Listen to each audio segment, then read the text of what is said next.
ધોરણ 11 વિષય BA પાઠ 8 ધંધાકીય મૂડીના પ્રાપ્તિ સ્થાનો। જે પ્રમાણે પાઠનું ટાઇટલ છે એ જ પ્રમાણે ધંધાકીય મૂડી પ્રાપ્ત કરવા માટેના જે સ્થાનો છે અને કેવી રીતે એ મૂડી આપણે પ્રાપ્ત કરી શકીએ અને કઈ કઈ જગ્યાએથી એ મૂડી આપણે મેળવી શકીએ તે વિશે આ પાઠની અંદર આપણે અભ્યાસ કરવાનો છે। તો સૌથી પહેલાં તો છે પ્રસ્તાવના। તો ઔદ્યોગિક ક્રાંતિ દરમિયાન વિજ્ઞાન અને તકનીકી ક્ષેત્રે અનેક શોધો થઈ। આપણને ખબર છે કે આદિમાનવના કાળ પછી આદિમાનવનો જે યુગ હતો એ યુગ પછી અત્યારના સમય દરમિયાન ઔદ્યોગિક ક્રાંતિ થઈ, ઘણી નવી ટેકનોલોજીકલ શોધો થઈ, વિજ્ઞાન ઘણું બધું આગળ નીકળી ગયું એ આપણે જોઈ શકીએ છીએ। અને સમાજ વિજ્ઞાનની અંદર પણ અગાઉ તમે ભણી ગયા છો। તો એના લીધે તકનીકી ક્ષેત્રે, વિજ્ઞાન ક્ષેત્રે ઘણી બધી શોધખોળો થઈ અને ઉત્પાદન ક્ષેત્રે યાંત્રીકરણ અમલમાં આવી। ધીરે ધીરે ઉત્પાદન કરવા માટે યંત્રોનો ઉપયોગ કરવામાં આવ્યો, એટલે કે ઉદ્યોગોની અંદર પણ યાંત્રિકીકરણ થઈ ગયું, યંત્રો દ્વારા જ વસ્તુનું ઉત્પાદન થવા માંડ્યું, જેના કારણે એકમનું કદ વધ્યું, એટલે કે ધંધાનું જે કદ હતું એ વધ્યું। ધંધા પહેલાં જે આપણે પહેલાંના જમાનામાં જ્યારે જોઈએ છીએ કે ઘણીવાર તમે સાંભળ્યું પણ હશે કે ઉદ્યોગોનું કદ આટલું બધું મોટું ન હતું। યાંત્રિકીકરણ થયું, નવા નવા યંત્રો અમલમાં આવ્યા, આધુનિકીકરણ થયું, તેના કારણે ઉદ્યોગોનું કદ ખૂબ મોટું થવા લાગ્યું અને દરેકે દરેક કાર્ય માટે અલગ અલગ નિષ્ણાતોની જરૂરિયાત ઉદ્ભવી। જેટલા યંત્રો, જેટલી ટેકનિકો આપણે નવી નવી લાવીએ છીએ એ પ્રમાણે એને ચલાવવા માટેના જે નિષ્ણાતો છે એ નિષ્ણાતોની જરૂરિયાત પણ આપણને ઉદ્ભવી। તેના કારણે એકમમાં વિશિષ્ટીકરણ જરૂર બન્યું અને વિપુલ પ્રમાણમાં ઉત્પાદન થવા લાગ્યું। જે એકમ હતું ધંધાકીય એકમ એની અંદર વિશિષ્ટીકરણ જરૂરી બન્યું, કારણ કે દરેકે દરેક કાર્યને અલગ અલગ વિભાગમાં વહેંચવું અને એ અલગ અલગ વિભાગોની અંદર અલગ અલગ યંત્રો પ્રમાણે કાર્ય કરવું એ માટે નિષ્ણાતોની જરૂરિયાત ઉદ્ભવી અને એ નિષ્ણાતો દ્વારા આપણે વિશિષ્ટીકરણ કરી શક્યા અને ઉત્પાદન પણ વિપુલ પ્રમાણમાં આપણે મેળવી શક્યા। આ માટે એકમમાં મોટા પ્રમાણમાં મૂડીરોકાણ અનિવાર્ય બન્યું। આ બધું જ આપણે કરીએ, નવી નવી તકનીકી લાવીએ, યાંત્રિકીકરણ કરીએ, આધુનિકીકરણ કરીએ, તો એ બધાની માટે, એ ચલાવવા માટે આપણે નિષ્ણાતોની જરૂરિયાત પડે।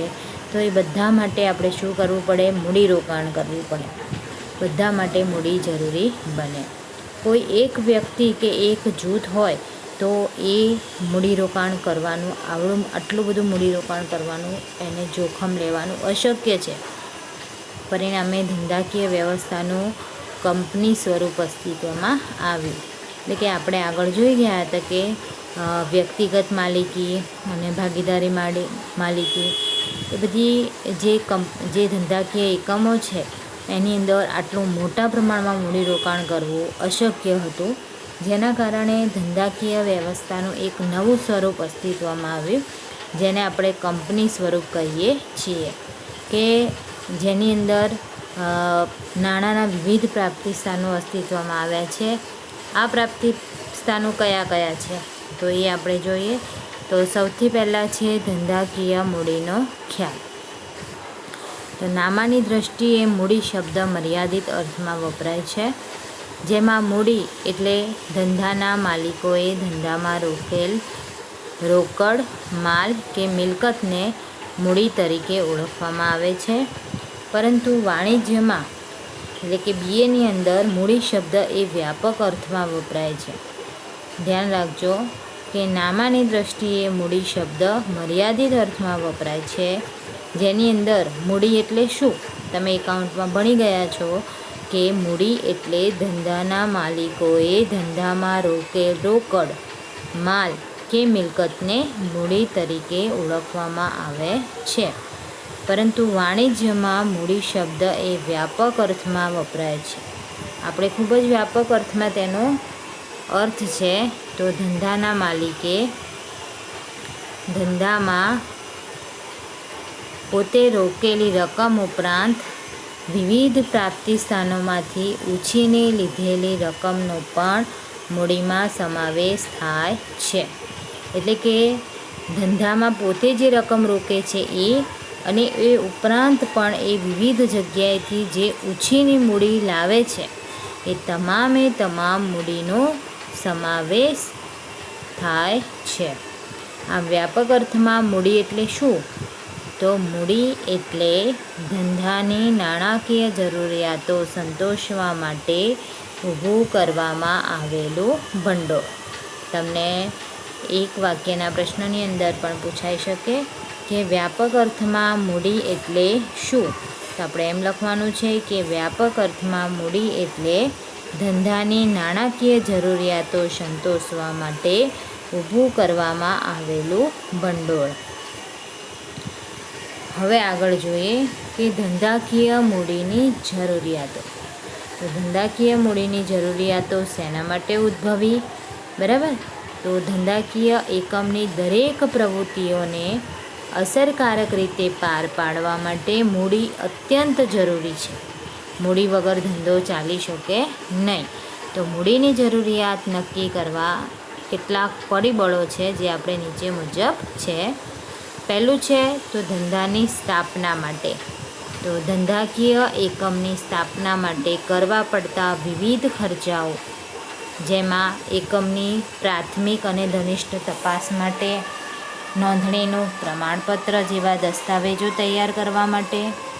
ત્રીજું, કાયદાકીય નિષ્ણાતોની ફી, નોંધણી ફી વગેરે માટે ખર્ચાને પહોંચી વળવા માટે મૂડીની જરૂરિયાત ઊભી થાય છે. એટલે કે મૂડીની જરૂર પડે છે. આપણે જોઈએ છીએ કે જ્યારે પણ ધંધાને શરૂ કરવો હોય, એની આપણે સ્થાપના કરવી હોય તો એના માટે આપણે કેટલાક ખર્ચાઓ કરવા પડે.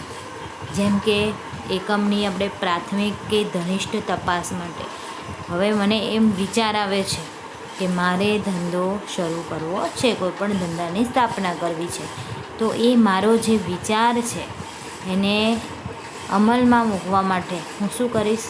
તો પહેલાં તો એની પ્રાથમિક તપાસ કરીશ કે કઈ જગ્યાએ મારે એ ધંધાની સ્થાપના કરવી, એના માટે કેટલી જમીન જોઈશે, એ જમીન માટે કેટલી મૂડી ખર્ચવી પડશે અને એના માટે કઈ જગ્યા સારી રહેશે. બરાબર. અને એ જમીન મેળવવા માટે અથવા તો ત્યાં આગળ જે કારખાનું બનાવવું છે કે જે મકાન બનાવવું છે ધંધા માટે, તો એના માટે મારે કેટલું મૂડીરોકાણ કરવું પડશે, કઈ રીતનું મકાન બનાવવું પડશે, એ બધી જ મારે ઘનિષ્ઠ તપાસ કરવી પડે છે. ત્યારબાદ છે નોંધણીનું પ્રમાણપત્ર જેવા દસ્તાવેજો તૈયાર કરવા માટે. તો ધંધાની સ્થાપના કરવા માટે મેં પહેલાં પ્રાથમિક વિચાર કરી લીધો છે. એના માટે મેં તપાસ પણ કરી લીધી છે. હવે બધું મકાનને એ બધું કઈ જગ્યાએ કરવું છે, એ બધું મૂડીરોકાણ કેટલું જોઈશે, એ બધું મેં વિચાર કરી લીધો. ત્યારબાદ જે ધંધો સ્થાપવાનો છે એ ધંધા માટે મારે નોંધણી કરાવવાની છે. એટલે કે નોંધણીનું પ્રમાણપત્ર માટે મારે મેળવવાનું છે. તો હવે નોંધણીનું પ્રમાણપત્ર મેળવવા માટે મારે જે ધંધો શરૂ કરવાનો છે એ ધંધાના અનુસંધાને કેટલાક દસ્તાવેજો તૈયાર કરવા પડે.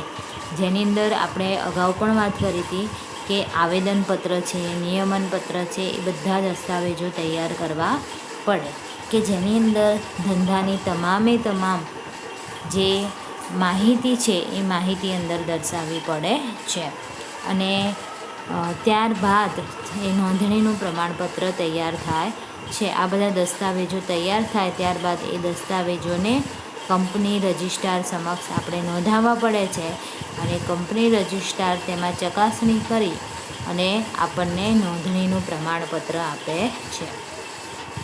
ત્યારબાદ છે કાયદાકીય નિષ્ણાતોની ફી. તો આ જે પણ દસ્તાવેજો તૈયાર કરવાના છે એ દસ્તાવેજો માટે કાયદાકીય કેટલાક નિષ્ણાતોની જરૂર પડે છે. એ નિષ્ણાતોની મદદ લઈએ છીએ આપણે ત્યારે એમને નિશ્ચિત ફી ચૂકવવી પડે છે. તો એ ફી એ પણ એક ખર્ચા માટે, એટલે કે એના માટે પણ આપણે મૂડીની જરૂર પડે છે. ત્યારબાદ છે નોંધણી ફી. જ્યારે આ બધું જ તૈયાર થઈ જાય બધા દસ્તાવેજો, ત્યારે આપણે કંપનીની નોંધણી માટેની પણ ફી ચૂકવવી પડે છે. એટલે કે આ બધા ખર્ચાઓને પહોંચી વળવા માટે આપણે મૂડીની જરૂર પડે છે. તો આ જે ધંધાની સ્થાપના માટેના જે વિચારો છે, તેને અમલમાં મૂકવા માટેના જે દસ્તાવેજો છે, જે પ્રમાણપત્રો છે, એ બધું જ તૈયાર કરવા માટે કેટલાક કાયદાકીય નિષ્ણાતોની ફી ચૂકવવી પડે, નોંધણી ફી આપવી પડે. એટલે આ બધા ખર્ચાને પહોંચી વળવા માટે સૌથી પહેલાં આપણને મૂડીની જરૂરિયાત ઊભી થાય છે. બીજા નંબરે છે સ્થિર મિલકતોની ખરીદી માટે. તો ધંધાકીય એકમમાં લાંબા સમયગાળા માટે જે મિલકતોમાં રોકાણ કરવામાં આવે છે તેને સ્થિર મિલકતો કહેવામાં આવે છે. એટલે લાંબા ગાળા માટે એટલે કેવી? તો આપણે જોઈએ કે ધંધા માટે આપણે કોઈ મકાન બનાવ્યું હોય, પછી કોઈ મોટા મોટા યંત્રો ખરીદ્યા હોય, કે એ માટે કોઈ આપણે વાહનો ખરીદ્યા હોય, તો એવા જે લાંબા ગાળા માટે જે આપણે મિલકતોની અંદર આપણે રોકાણ કરીએ છીએ, તો એની અંદર ટૂંકા ગાળાની અંદર વારે ઘડી એની મૂડીની જરૂર પડતી નથી. એકવાર એવી વસ્તુ આપણે વસાવી દઈએ છીએ, ખરીદી કરી શકીએ છીએ, તો પછી એને અમુક સમયાંતરે એની અંદર આપણે કોઈ ખર્ચો કરવો પડતો નથી. તો સ્થિર મિલકતોની ખરીદી માટે તો ધંધાકીય એકમમાં લાંબા સમયગાળા માટે જે મિલકતોમાં રોકાણ કરવામાં આવે છે તેને સ્થિર મિલકતો કહે છે. તમારે એક વાક્યના પ્રશ્નોની અંદર પણ પૂછાય કે સ્થિર મિલકતો એટલે શું? તો તમારે યાદ રાખવાનું કે ધંધાકીય એકમમાં લાંબા સમયગાળા માટે જે મિલકતોમાં રોકાણ કરવામાં આવે છે તેને સ્થિર મિલકતો કહે છે. આવી મિલકતોની અંદર આપણે વારંવાર ફેરફાર શક્ય બનતો નથી. એટલે એવી મિલકતો કઈ કઈ છે? તો સ્થિર મિલકતો જેવી કે જમીન છે, મકાન છે, યંત્રો છે, વાહનો છે, વગેરે માટે મોટા પ્રમાણમાં લાંબા ગાળાની મૂડીની જરૂરિયાત પડે છે. એટલે કે ધંધાની અંદર આપણે જે આ મિલકતો, અમુક મિલકતો હોય એની અંદર લાંબા ગાળા માટે જ આપણે મૂડીની જરૂર પડે છે. તો એવા જે જરૂરિયાત છે એમાં આપણે જમીન, મકાન, યંત્રો, વાહનો વગેરેનો સમાવેશ કરીએ છીએ કે જેના માટે આપણે મૂડીની જરૂરિયાત ઉદ્ભવે છે. ત્રીજા નંબરે છે ચાલુ મિલકતો માટે. રોજબરોજની પ્રવૃત્તિ સરળતાથી ચાલે તે માટે ધંધામાં કાર્યશીલ મૂડી જરૂરી છે. એટલે કે જેવી કે આપણે જ્યારે ધંધો ચાલુ હોય એ વખતે આપણે કાર્યશીલ મૂડીની જરૂર પડે, બરાબર? તો એ કાર્યશીલ મૂડી શેના માટે જરૂરી પડે છે? તો કાચો માલ ખરીદવા માટે, પછી જે વેતન આપવા માટે, મજૂરી ચૂકવવા માટે, પછી આપણો જે વેપાર છે, ધંધો છે, એને સહાયક સેવાઓ પેટે ચૂકવણી માટે, બરાબર? એના માટે આપણે ઘણી બધી સહાયક સેવાઓ લીધી હોય, કાં તો તાલીમ આપણે જે મજૂરો છે આપણા ધંધાની અંદર, તો એ લોકોને આપણે કંઈ યોગ્ય તાલીમ આપીએ છીએ, તો એવી જે સહાયક સેવાઓ છે એના માટે પણ આપણે ચૂકવણી કરવી પડે છે. એ ઉપરાંત પણ જે તૈયાર માલનો સ્ટોક છે એ સ્ટોકની અંદર પણ આપણે રોકાણ કરવું પડે, કારણ કે જેમ આપણને ભાવ યોગ્ય લાગે ત્યારે જ આપણે તેને વેચાણમાં મૂકીએ છીએ. એટલે અમુક જે માલ આપણને યોગ્ય ભાવ બજારની અંદર ન મળતો હોય ત્યારે આપણે તેનું વેચાણ કરતા નથી, એને આપણે સ્ટોકમાં રાખીએ છીએ, બરાબર? તો આવી જે વસ્તુ માટે આપણે મૂડીની જરૂર પડે છે, તો એ મૂડીને કાર્યશીલ મૂડી કહેવામાં આવે છે. ફરીથી એકવાર કે રોજબરોજની પ્રવૃત્તિ સરળતાથી ચાલે તે માટે ધંધામાં કાર્યશીલ મૂડી જરૂરી છે. જેવી કે કાચો માલ ખરીદવા, વેતન મજૂરી ચૂકવવા, વેપારને સહાયક સેવાઓ પેટે ચૂકવણી માટે તથા તૈયાર માલના સ્ટોકમાં રોકાણ માટે કાર્યશીલ મૂડીની જરૂર પડે છે. ચોથા નંબરે છે ધંધાના આધુનિકીકરણ અને વિસ્તરણ માટે. તો નવી શોધખોળો થવાને કારણે ધંધાકીય એકમમાં આધુનિકીકરણ, વિસ્તરણ અને ઉત્પાદનની નવી ટેકનોલોજી અપનાવવા માટે મોટા પ્રમાણમાં મૂડીની જરૂર પડે છે. એટલે કે આપણે જોઈએ છીએ કે અત્યારે ઘણી બધી વસ્તુઓનું ઉત્પાદન કરવા માટે નવી ટેકનોલોજી અપનાવવામાં આવી છે. હવે એ નવી ટેકનોલોજી આપણે અપનાવીએ છીએ, નવા યંત્રો આપણે ખરીદીએ છીએ, તો એના માટે પણ મૂડીની જરૂર પડે છે. અત્યારે આપણે જોઈએ છીએ કે હીરા બજારની અંદર જ હીરાના જે કારખાના ચાલે છે ત્યાં આગળ પહેલાંના સમયની અંદર લોકો જાતે હીરા ઘસતા હતા. અત્યારે એ કામ રોબોટ દ્વારા પણ થાય છે. તો રોબોટ એ પણ એક આધુનિક નવી ટેકનોલોજી છે, બરાબર. પણ એ ટેકનોલોજી આપણે ક્યારે સ્વીકારી શકીએ કે જ્યારે આપણી પાસે મૂડી છે. એક જ રોબોટ આખું કારખાનું ચલાવતું હોય, બધું જ કામ જાતે કરતું હોય, તો એના માટે એટલા પ્રમાણમાં મૂડી પણ જરૂરી બને છે. તો ઘણા બધા એવા ક્ષેત્રો છે કે એ ક્ષેત્રોની અંદર આધુનિકીકરણ કરવામાં આવ્યું છે, વિસ્તરણ કરવામાં આવ્યું છે. પહેલાંના જમાનામાં જ્યારે કાપડ બનાવવામાં આવતું હતું, આપણે સુરતની અંદર કાપડ ઉદ્યોગ અને હીરા ઉદ્યોગ છે એ ખૂબ જ પ્રખ્યાત છે. પહેલાંના જમાનામાં જ્યારે કાપડ બનાવવામાં આવતું હતું એ કાંતીને બનાવવામાં આવતું હતું, લાકડાના જે મશીન હતા એની અંદર.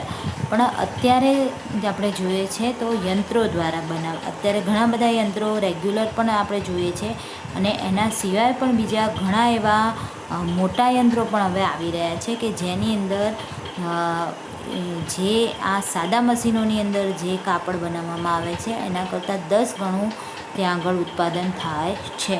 તો એવા મોટા યંત્રો, એવી નવી ટેકનોલોજી પણ બજારમાં આવી રહી છે કે જેના કારણે વધારેમાં વધારે ઉત્પાદન મેળવી શકાય અને ધંધાનો વિકાસ કરી શકાય. પરંતુ એ પણ ક્યારે શક્ય બને કે જ્યારે આપણી પાસે મૂડી હોય ત્યારે. તો નવી શોધખોળો થવાને કારણે ધંધાકીય એકમમાં આધુનિકીકરણ, વિસ્તરણ અને ઉત્પાદનની નવી ટેકનોલોજી અપનાવવા માટે મોટા પ્રમાણમાં મૂડીની જરૂર પડે છે.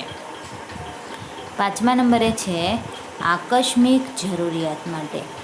તો ધંધાકીય એકમને ઘણા બધા આંતરિક કે બાહ્ય પરિબળો અસર કરતા હોય છે, જેના કારણે મૂડીનો આકસ્મિક જરૂરિયાત ઉદ્ભવે.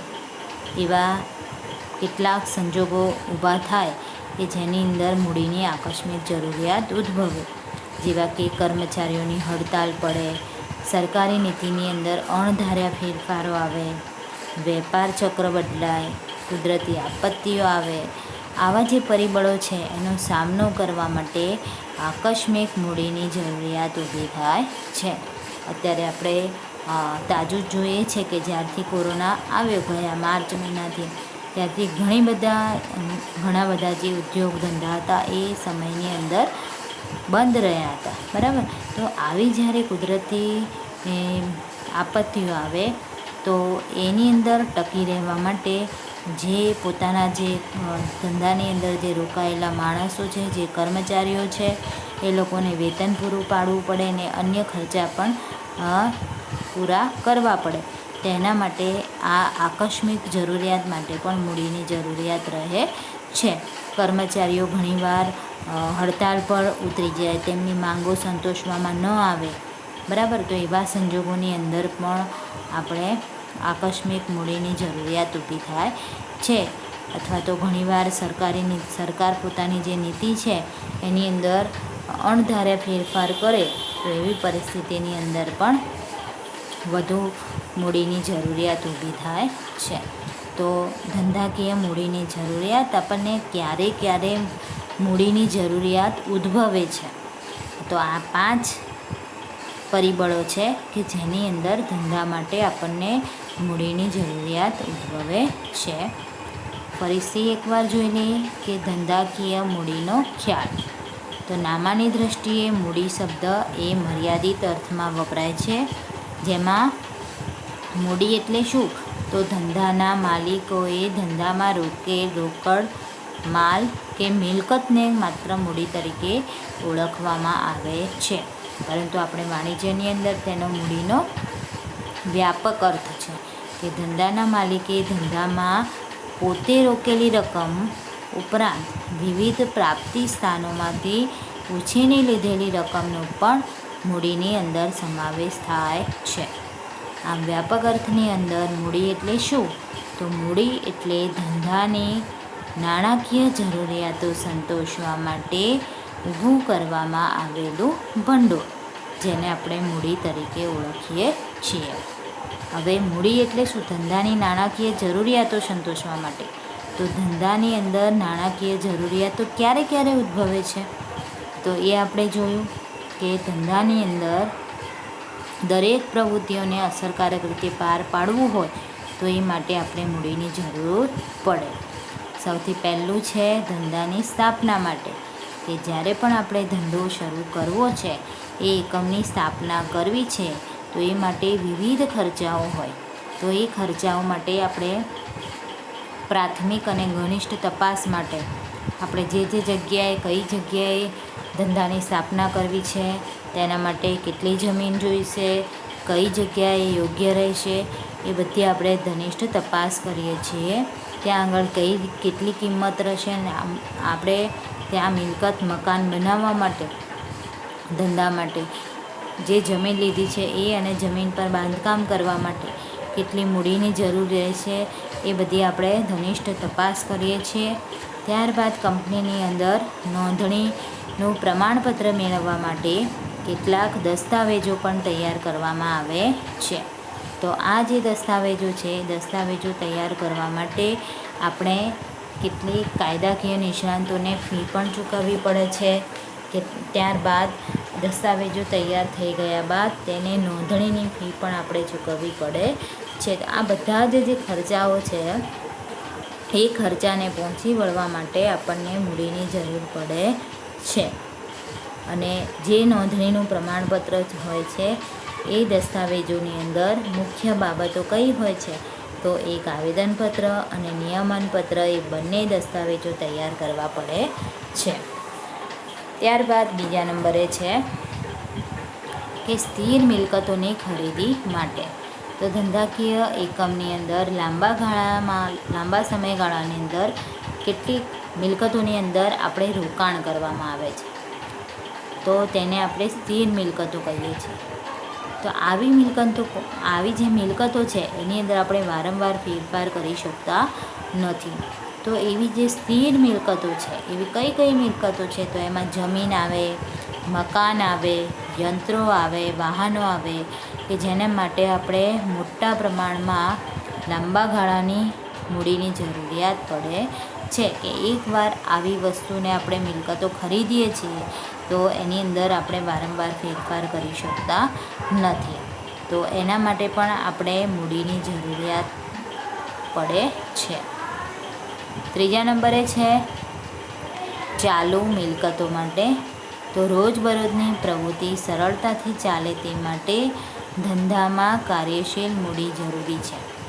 જેવી કે કાચો માલ ખરીદવો હોય, કારીગરોને વેતન આપવું હોય, પછી મજૂરી ચૂકવવાની હોય, વેપારને સહાયક સેવાઓ માટે ચૂકવણી કરવાની હોય, અથવા તો આપણે જે તૈયાર માલ છે એનો સ્ટોક કરેલો હોય, કારણ કે આપણને બજારની અંદર યોગ્ય ભાવ ન મળતો હોય ત્યારે આપણે તેનું વેચાણ કરતા નથી. એ માલનો આપણે સ્ટોક કરીએ છીએ. મતલબ કે આપણે રોકાણ તો કરવું જ પડે છે, એના બદલામાં આપણને ત્યાંથી આવક પ્રાપ્ત થતી નથી. ભવિષ્યમાં આપણને એ માલ વેચાશે ત્યારે આપણને મૂડી પ્રાપ્ત થશે, પરંતુ હાલ પૂરતું આપણે રોકાણ કરવાનું છે, મૂડી એના પાછળ રોકવાની છે. તો એના માટે પણ આપણે કાર્યશીલ મૂડીની જરૂર પડે છે. ચોથા નંબરે છે ધંધાના આધુનિકીકરણ અને વિસ્તરણ માટે. નવી શોધખોળો થાય એના કારણે શું થાય? ધંધાની અંદર આધુનિકીકરણ લાવવું પડે, વિસ્તરણ કરવું પડે, નવી નવી ટેકનોલોજીને આપણે અપનાવવી પડે, બરાબર. તો એના માટે પણ આપણે મોટા પ્રમાણમાં મૂડીની જરૂરિયાત પડે છે. અને ધંધાની અંદર આપણે જો એ રીતે વિચારીએ કે ધંધાની અંદર આપણે જેમ જેમ સમય જાય, પરિવર્તન આવે, તેમ આપણે આધુનિકીકરણ ન કરીએ ને તો આપણો ધંધો છે એ ચાલી પણ ન શકે. આપણે નવી ટેકનોલોજીને અપનાવીએ નહીં ને તો પણ આપણે જમાના સાથે ચાલી શકીએ નહીં અને આપણે વધુ ઉત્પાદન પણ મેળવી શકીએ નહીં. આપણે અત્યારે જ જોઈએ છે કે શિક્ષણની અંદર જ્યારે તમારા મમ્મી પપ્પા જ્યારે ભણતા હતા, અભ્યાસ કરતા હતા, એ વખતે એ લોકોને કોમ્પ્યુટર એવો કોઈ વિષય જ નહોતો, કારણ કે એ વખતે એટલો બધો ટેકનોલોજીનો વિકાસ થયેલો પણ હતો નહીં. કારણ કે એટલે એના લીધે અત્યારે પણ એમને એ નોલેજ નથી, એનું જ્ઞાન નથી. અને અત્યારે તમારા ફાધર એન્ડ મધર ભલે સ્માર્ટફોન વાપરે છે, પણ તમે જ્યારે અત્યારે એ સ્ટેજમાંથી પસાર થઈ ચૂક્યા છો, તમે કોમ્પ્યુટર વિશેનું જ્ઞાન જ્યારથી શાળામાં આવ્યા ત્યારથી જ તમે કોમ્પ્યુટરનું જ્ઞાન મેળવી લીધું છે, એક આધુનિક ટેકનોલોજી. એટલે અત્યારે તમારા માટે જેટલું સરળ છે, તમે નાની ઉંમરના છો, મમ્મી પપ્પા કરતાં ઘણા બધા નાના છો, છતાં પણ તમારી અંદર જે નવી ટેકનોલોજી અપનાવવા માટેની જે તમારી આવડત છે કે તમે કોમ્પ્યુટર દ્વારા બીજા ઘણા બધા યંત્રો તમે ચલાવી શકો છો. મોબાઈલ છે, કોમ્પ્યુટર છે, લેપટોપ છે, બરાબર, ઘણું બધું તમે ચલાવી શકો છો. તો એ જ્ઞાન તમને જ્યારે તમે નવી ટેકનોલોજી અપનાવી ત્યારથી તમારામાં એ નોલેજ આવ્યું. તો એના માટે પણ આપણે મૂડીની જરૂર પડે છે, બરાબર. 5મા નંબરે છે આકસ્મિક જરૂરિયાત માટે. ધંધાકીય એકમને ઘણા બધા આંતરિક કે બાહ્ય પરિબળો અસર કરતા હોય છે, જેના કારણે મૂડીની આકસ્મિક જરૂરિયાત ઉદ્ભવે છે. જેવા કે કર્મચારીઓની હડતાળ પડે, સરકારી નીતિની અંદર અણધાર્યા ફેરફાર આવે, વેપાર ચક્ર બદલાય, કુદરતી આપત્તિઓ વગેરે પરિબળોનો સામનો કરવા માટે આકસ્મિક મૂડીની જરૂરિયાત ઊભી થાય છે. આપણે વાત કરી જેમ કર્મચારીઓ અમુકવાર હડતાળ પર ઉતરી જાય, પછી સરકાર પોતાની જે નીતિ છે એની અંદર ફેરફાર લાવે, વેપાર ચક્ર બદલાય એટલે કે તેજી અને મંદીની પરિસ્થિતિ બજારની અંદર આવી જાય, અથવા તો કુદરતી આપત્તિ આવી જાય, જેવી રીતે આપણે કોરોનાનું આવી ગયું. તો આવા ઘણા બધા પરિબળોનો સામનો કરવા માટે આપણે તૈયાર રહેવું પડે. તો એ તૈયારી આપણે ક્યારે રાખી શકીએ કે આપણે આકસ્મિક મૂડીની જરૂરિયાત ઊભી થાય, ભવિષ્યમાં જરૂર પડશે એ રીતે આપણે મૂડીની હાથ પર રાખવી પડે છે, અથવા તો આપણે મૂડીને ગમે ત્યાંથી મેળવી લેવી પડે છે. અને તેને અમુક આવી પરિસ્થિતિ ઊભી થાય ત્યારે આપણે એ મૂડીનો ઉપયોગ કરી શકીએ એ રીતની આપણે સગવડ પણ કરી રાખવી પડે છે. તો આજે આપણે જે ભણ્યા ધંધાકીય મૂડીનો ખ્યાલ અને ધંધાકીય મૂડીની જરૂરિયાત, કયા પરિબળોને લીધે ધંધામાં મૂડીની જરૂરિયાત ઉદ્ભવે છે. તો એમાં 5 ધંધાની સ્થાપના માટે, સ્થિર મિલકતોની ખરીદી માટે, ચાલુ મિલકતો માટે, ધંધાના આધુનિકીકરણ અને વિસ્તરણ માટે, અને 5મા નંબરે છે આકસ્મિક જરૂરિયાતો માટે. આ પ્રશ્ન જે છે કે ધંધાકીય મૂડીનો ખ્યાલ સમજાવી ધંધાકીય મૂડીની જરૂરિયાત નક્કી કરતા પરિબળો સમજાવો, બરાબર.